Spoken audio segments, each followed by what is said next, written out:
ಪೀಠಿಕೆ ಸ್ವಚ್ಛ ಭಾರತ ಇಂದಿನ ಅಗತ್ಯವಾಗಿದೆ.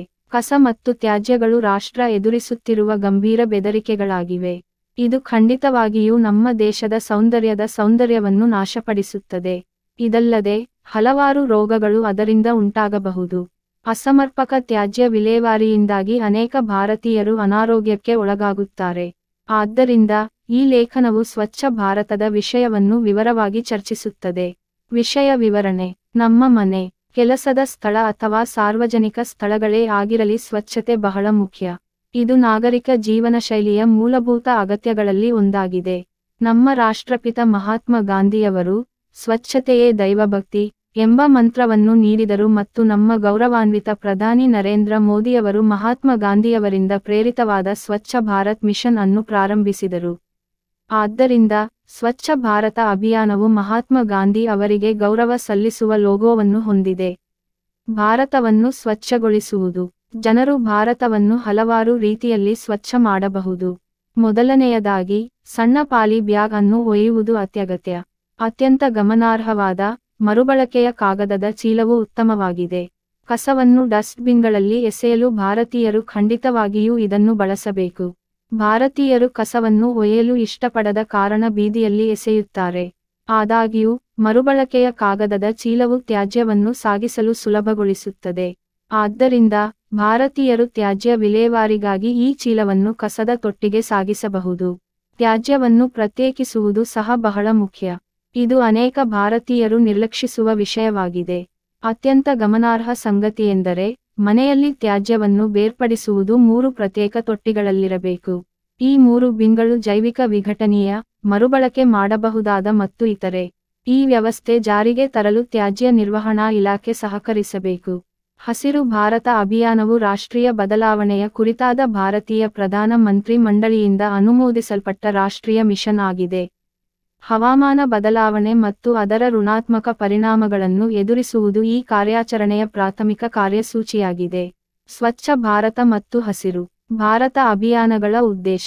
ಈ 2 ಅಭಿಯಾನಗಳ ವಿಶಾಲವಾದ ಅಂಶವನ್ನು ನಾವು ನೋಡಿದಾಗ, ಇವೆರಡೂ ಪರಸ್ಪರ ಗುರಿಗಳನ್ನು ಗುರಿಯಾಗಿಸಿಕೊಂಡಿವೆ ಎಂದು ತಿಳಿಯುತ್ತದೆ. ಭವಿಷ್ಯದ ಪೀಳಿಗೆಗೆ ಗ್ರಹವನ್ನು ಸ್ವಚ್ಛವಾಗಿ ಮತ್ತು ಹೆಚ್ಚು ಸಮರ್ಥನೀಯವಾಗಿಸುವುದು. ನಾವು ನಮ್ಮ ಗ್ರಹವನ್ನು ಏಕೆ ಕಾಳಜಿ ವಹಿಸಬೇಕು ಮತ್ತು ಜವಾಬ್ದಾರಿಯುತ ನಾಗರಿಕರಾಗಬೇಕು ಎಂಬುದನ್ನು ತಿಳಿಯಲು, ನಮ್ಮ ಕ್ರಿಯೆಗಳ ಸಂಭವನೀಯ ಭವಿಷ್ಯದ ಪರಿಣಾಮಗಳನ್ನು ನಾವು ನೋಡಬೇಕಾಗಿದೆ. ಶೌಚಾಲಯ ನಿರ್ಮಾಣಕ್ಕೆ ಉತ್ತೇಜನ ನೀಡುವ ಮೂಲಕ ಬಯಲು ಶೌಚವನ್ನು ಸಂಪೂರ್ಣವಾಗಿ ನಿರ್ಮೂಲನೆ ಮಾಡುವುದು.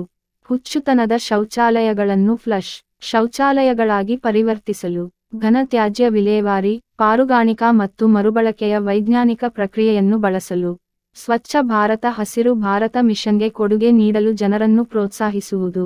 ಭಾರತದ ಎಲ್ಲಾ ಪಟ್ಟಣಗಳು, ನಗರಗಳು ಮತ್ತು ಹಳ್ಳಿಗಳನ್ನು ಸ್ವಚ್ಛವಾಗಿ ಮತ್ತು ಹಸಿರಾಗಿಡಲು. ಭಾರತವನ್ನು ಸ್ವಚ್ಛವಾಗಿಸಲು. ಸ್ವಚ್ಛ ಭಾರತ ಹಸಿರು ಭಾರತದ ಪ್ರಯೋಜನಗಳು. ನಾವು ನಮ್ಮನ್ನು ಸ್ವಚ್ಛವಾಗಿಟ್ಟುಕೊಂಡರೆ, ನಾವು ಅನಾರೋಗ್ಯಕ್ಕೆ ಒಳಗಾಗುವ ಸಾಧ್ಯತೆ ಕಡಿಮೆ. ನಮ್ಮ ಸುತ್ತಲಿನ ಕೊಳಕು ವಾತಾವರಣವು ಮಲೇರಿಯಾ, ಡೆಂಗ್ಯೂ, ಜ್ವರ, ರೋಗಗಳಂತೆ ಆಕರ್ಷಿಸುತ್ತದೆ. ಅನಾರೋಗ್ಯಕ್ಕೆ ತುತ್ತಾಗುವ ಸಾಧ್ಯತೆಗಳನ್ನು ಕಡಿಮೆ ಮಾಡಲು, ನಾವು ನಮ್ಮ ಪರಿಸರವನ್ನು ಸ್ವಚ್ಛವಾಗಿ ಮತ್ತು ಹಸಿರಾಗಿಟ್ಟುಕೊಳ್ಳಬೇಕು. ಸ್ವಚ್ಛತೆ ಮನಸ್ಸಿಗೆ ಒಳ್ಳೆಯದು. ಇದು ಒತ್ತಡ ಮತ್ತು ಖಿನ್ನತೆಯನ್ನು ಕಡಿಮೆ ಮಾಡುತ್ತದೆ.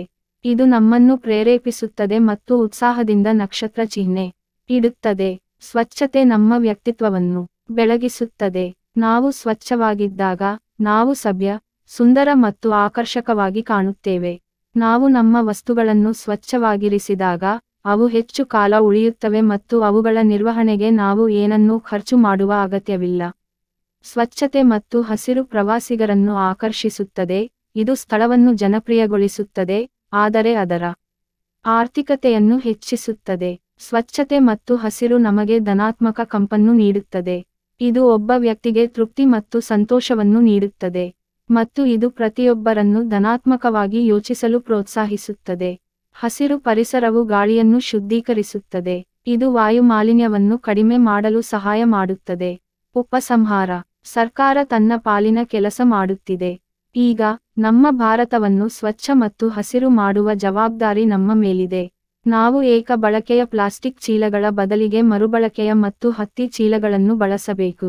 ನಮ್ಮ ಪರಿಸರ ಆರೋಗ್ಯಕರ ಮತ್ತು ಹಸಿರಾಗಿದ್ದರೆ ನಾವು ಆರೋಗ್ಯಕರ, ಸಂತೋಷ ಮತ್ತು ಶ್ರೀಮಂತರಾಗಿ ಉಳಿಯುತ್ತೇವೆ. ಇದು ಭಾರತದ ಪ್ರತಿಯೊಬ್ಬ ಪ್ರಜೆಗೂ ಪ್ರಯೋಜನಕಾರಿಯಾಗಲಿದೆ. ಪರಿಸರ ಆರೋಗ್ಯಕರವಾಗಿಲ್ಲದಿದ್ದರೆ ನಾವು ಆರೋಗ್ಯವಾಗಿರಲು ಸಾಧ್ಯವಿಲ್ಲ. ಒಮ್ಮೆ ನಮ್ಮ ಭಾರತ ಸ್ವಚ್ಛ ಮತ್ತು ಹಸಿರಾದರೆ ಅದು ನಮಗಷ್ಟೇ ಅಲ್ಲ, ಮುಂದಿನ ಪೀಳಿಗೆಗೂ ಅನುಕೂಲವಾಗುತ್ತದೆ.